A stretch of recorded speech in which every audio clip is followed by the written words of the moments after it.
हम अक्सर आपसे कहते हैं कि खबर वही होती है जिसे दबाने की कोशिश की जाए, बाकी सब विज्ञापन होते हैं। लेकिन जी न्यूज ऐसी दबी हुई खबरों को जग जाहिर करने का बीड़ा उठाता है।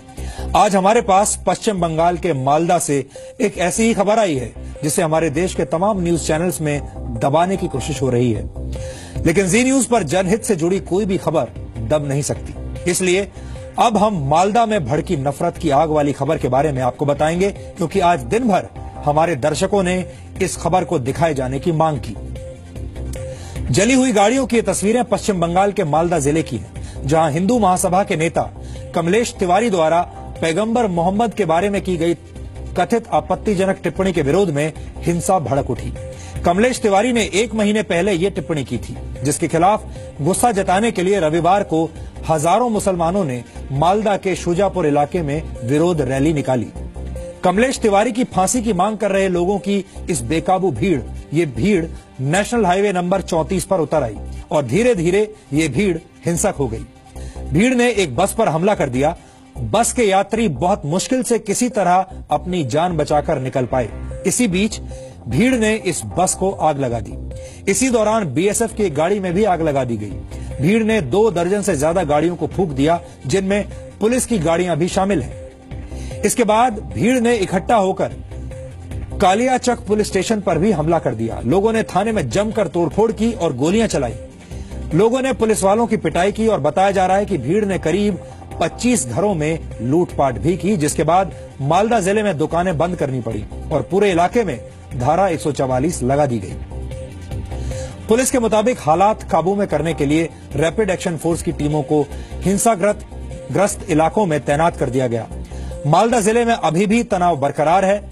भीड़ की हिंसक मानसिकता का अंदाजा आप इस बात से लगा सकते हैं कि हमले के समय जान बचाने के लिए पुलिस वालों को भी पुलिस स्टेशन छोड़कर भागना पड़ा, यानी कुछ देर के लिए इस भीड़ ने पुलिस स्टेशन पर भी कब्जा कर लिया था।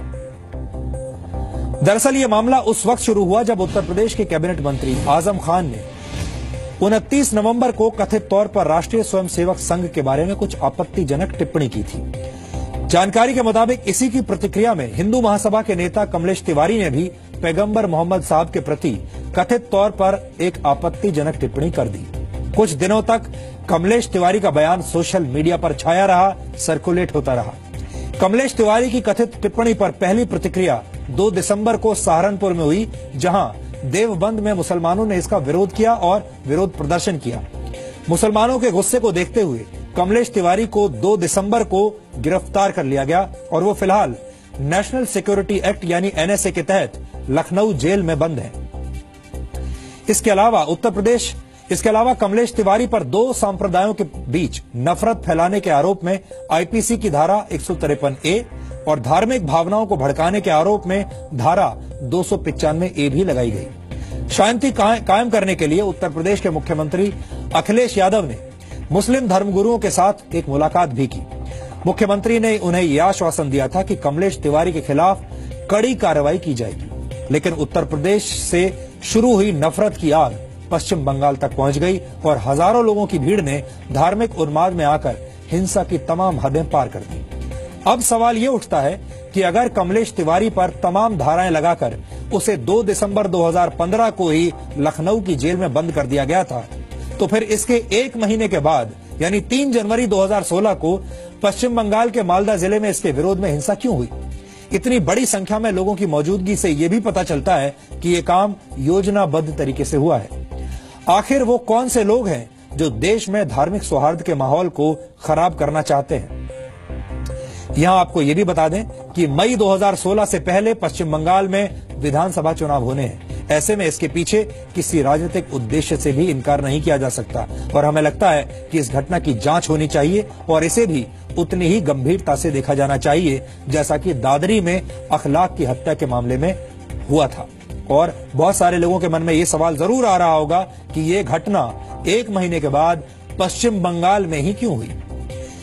ये हालात तब हैं जब कमलेश तिवारी जेल में बंद है, यानी मालदा में हिंसा करने वाले लोगों के मन में कानून के प्रति कोई सम्मान नहीं है और वो सिर्फ अपनी बदले की आग ठंडी करने के लिए गिरफ्तारी के 1 महीने के बाद हिंसक प्रदर्शन कर रहे थे। वैसे मालदा में फैली नफरत की आग ने देश के कथित बुद्धिजीवी वर्ग के दोहरे मापदंडों को भी जग जाहिर कर दिया है। जो लोग दादरी में हुई अखलाक नामक व्यक्ति की हत्या के विरोध में अपने अवार्ड्स लौटाने के लिए कतार में खड़े हो गए थे और देश में असहनशीलता के माहौल पर लगातार हंगामा मचा रहे थे, जिन्हें देश के माहौल में सांस लेने में भी तकलीफ हो रही थी, वो अब मालदा में हुई घटना पर बिल्कुल चुप बैठे हैं। मालदा की यह घटना असहनशीलता का जीता जागता उदाहरण है और दादरी की घटना से कम गंभीर नहीं है, लेकिन इस खबर पर कोई असहनशीलता की बात नहीं कर रहा, ना ही कोई अवार्ड वापस कर रहा है और ना ही मीडिया इस खबर को उस तरह से दिखा रहा है जिस तरह से मीडिया ने दादरी के अखलाक की खबर दिखाई थी। लेकिन जैसा कि आप जानते हैं, जी न्यूज पर कोई भी खबर दब नहीं सकती, इसलिए हमने आज मालदा में भड़की हिंसा से जुड़े तमाम तथ्य आपके सामने रखे। आगे भी हमारी नजर इस मामले पर बनी रहेगी और हमें लगता है किसी भी खबर को सिर्फ धर्म के चश्मे से देखना ठीक नहीं है। देश के तमाम मीडिया हाउसेस को खबरों को समझने के लिए अपना धार्मिक चश्मा उतार कर फेंकने की जरूरत है, क्योंकि जान किसी की भी हो कीमती होती है और उसके परिवार को उतना ही दर्द होता है।